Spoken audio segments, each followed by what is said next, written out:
You might think that bananas are a super tropical fruit and you need to be in Hawaii or South America to grow them, but that is not the case. Here we are in Los Angeles growing bananas and growing them quite abundantly.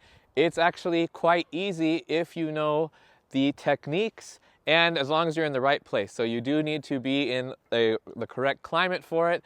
I'm going to tell you all about that, how to take care of them, how to harvest. Let's talk about bananas.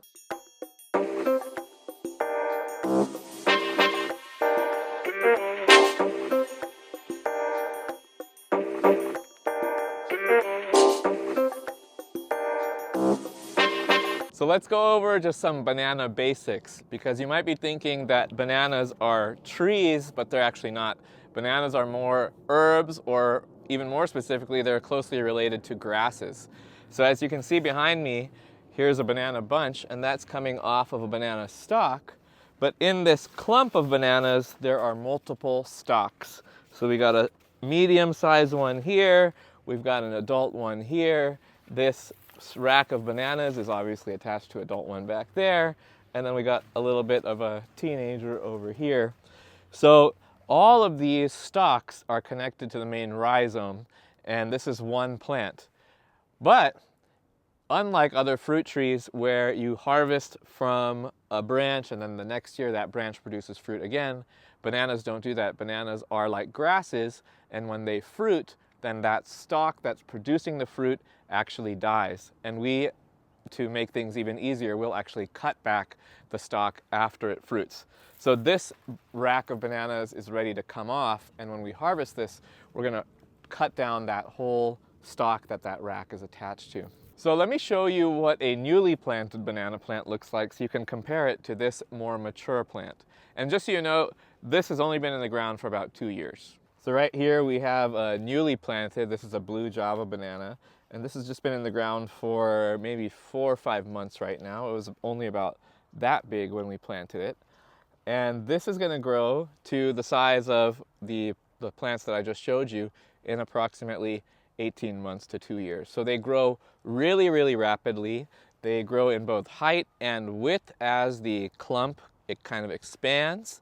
And so they're a really fast-growing plant, so a great addition to any garden, whether that be a home garden or a community garden. So let me talk to you a little bit about what you need to do to get that rapid growth, because that's not just going to come because you put it in the ground. So bananas basically need 2 things, let's say 3 things actually. They need to be in a sunny location.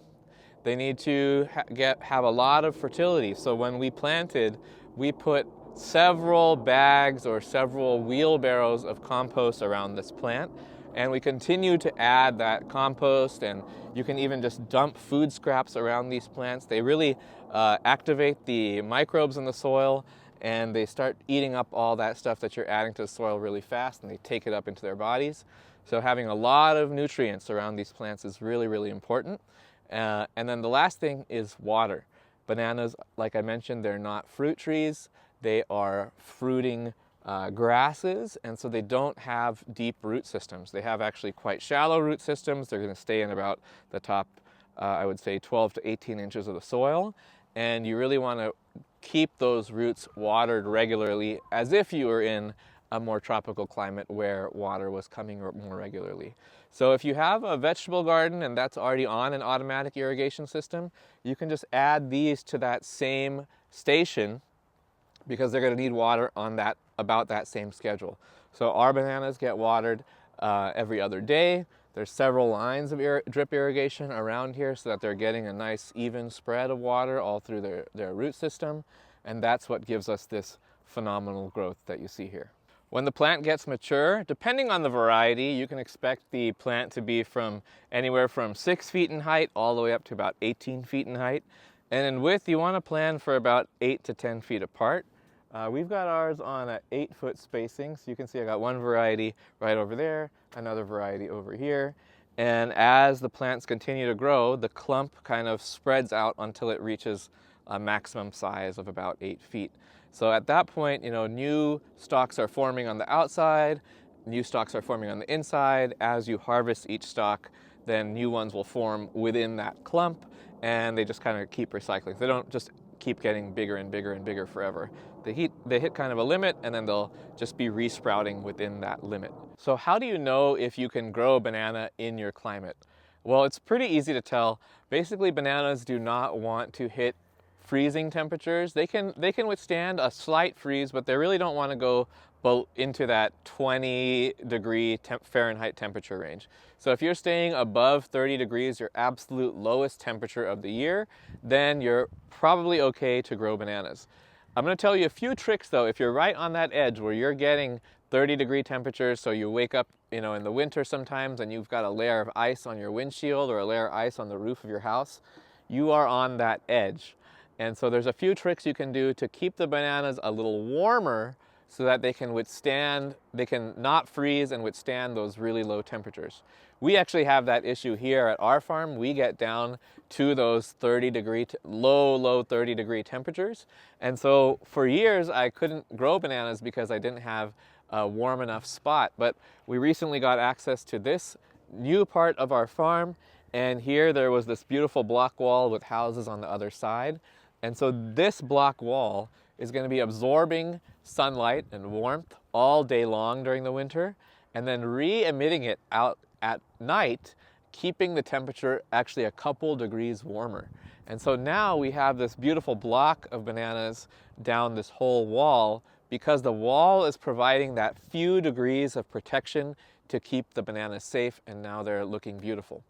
So there's a couple other ways to do this. You can pile rocks or stones, large stones, around bananas and other tropical plants that have this trouble with low temperatures.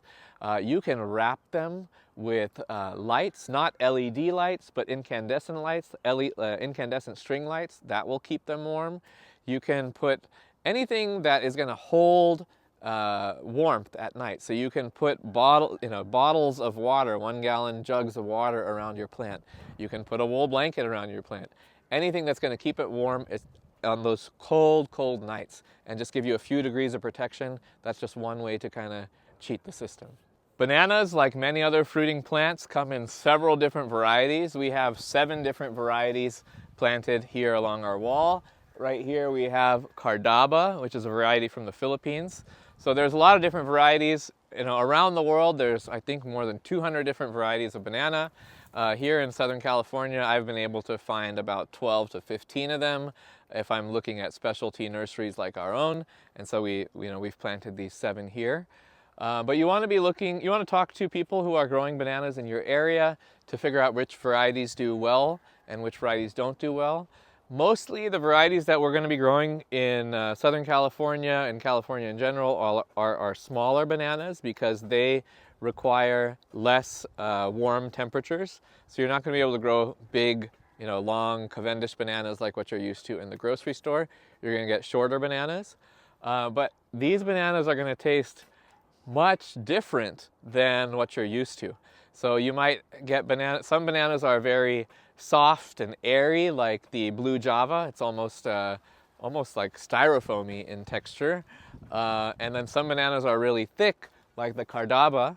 And this banana is used both fresh and for cooking. So and even at a ripe stage, it's still very thick, so you can still use it for cooking. So there's a lot of variation in the flavors, in the texture, and then in the growing habits. So you want to do a little bit of research. If you come buy bananas from us, we have all of them labeled, and you can kind of look through the selection. And we have now almost tried all the ones that we have available.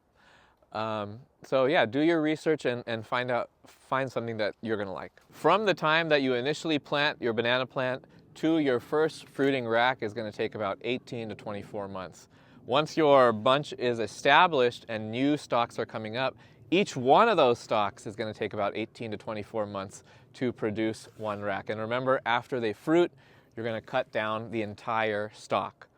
One thing to note, if you're living in a climate like California where you have warm summers and cold winters, is that that's not exactly what bananas are used to.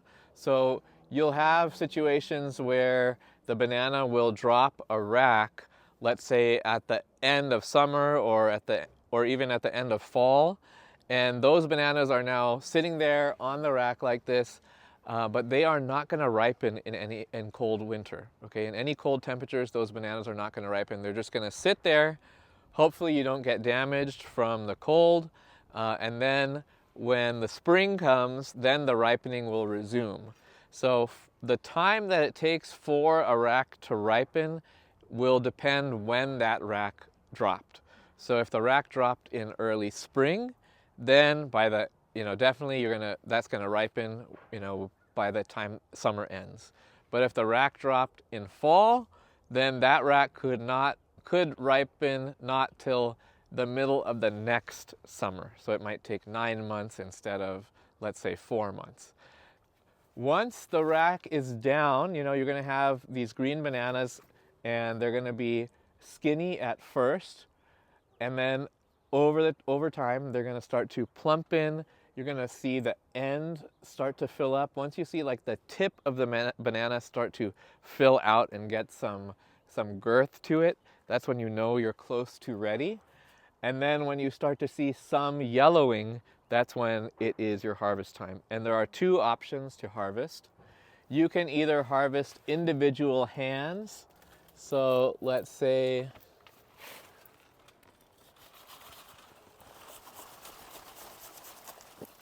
I can just cut off a hand like this, or, which is what I'm going to do with the rest of this, I'm going to harvest the entire rack. Okay, so let me hand that off. And now I'm going to take this whole rack down by just sawing through this guy. So on this rack, you can see that we've got a lot of split bananas, and that is because this rack came down at started ripening at the worst time. It started ripening now. It's currently January when we're filming this. It started ripening in December, and so that cold weather that's coming is damaging these bananas, causing them to split. They are still perfectly fine to eat. We're just not going to have too much time to eat them because they're already a little bit damaged. But yeah, that's basically it. So after you cut down your rack, you want to, as soon as you start to see some yellow in the top, it'll start ripening from the top hands down. When you start to see some yellow in the top hands, that's when you want to start harvesting. So if you cut the whole rack, then the rest of the rack will ripen faster. If you do the hand method where you're just harvesting the individual hands, then the ripening will happen slower, more gradually. Totally up to you how you want to handle that. So now we've harvested our whole rack, and now we need, these are all gonna, once you cut it off, that's when the ripening really progresses, and you need to eat or freeze or process them in whatever way. I usually freeze them because that's easy to make smoothies from. Okay, we totally forgot to finish filming this banana video when we were filming it last year. So we're picking it up from now, and actually very luckily we have a really nice big rack of bananas from the same plant, from the same variety that we were looking at last year. So this is what a more full and mature and properly ripened rack is going to look like. And you won't be able to see it on the camera, but there is a yellow banana inside of this rack right here. So that is telling us that this is ready to go, ready to harvest. You can also just see that the bananas are nice and full right to the tip. So in the unripe banana, that tip will be kind of narrow and like sunken. And as they fully ripen, the tip really plumps out, and that tells you that it's ready to go. And so now to harvest, I'm gonna just cut down the rack first. This is like over 100 bananas. This thing's gonna weigh like maybe 50-60 pounds. So it might be helpful if you're not ready for that kind of weight to have a helper.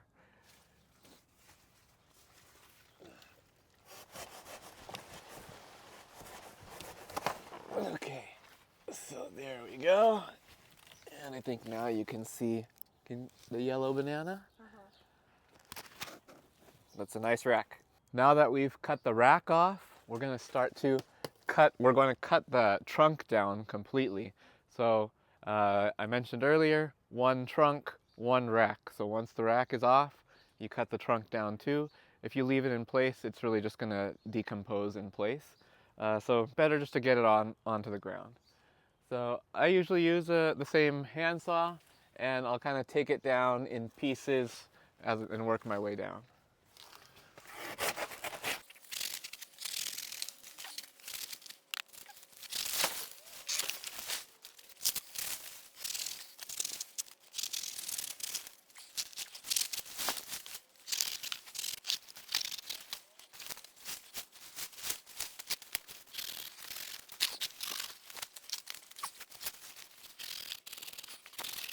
You don't need to go all the way down, just get as much as you can. And now we're gonna take these big pieces and chop them up. Usually I'll use a machete for that. And then just spread these pieces all over the floor around the plant. Okay, I think that's everything you need to know about growing bananas. Just remember, these are not trees. They're more like big vegetables or big herbs. You want to treat them like that. So keep putting a lot of fertility underneath them. You can chop and drop plants from around your garden and put it around your banana plants. Make sure you're chopping up the banana trunks as you harvest your bananas and putting them under your plants. And then water them really regularly. Water them like a vegetable, not like a fruit tree. The other thing is, when you're planting, make sure you're planting in spring so you have a nice long warm season for them to get established. They are going to get damaged in the winter. Planting them in spring will make sure that they're strong enough to survive winter. Okay, and remember, there's no garden too small, no soil too poor. I'm Farmer Rishi, and this is the Never Ending Gardening Course.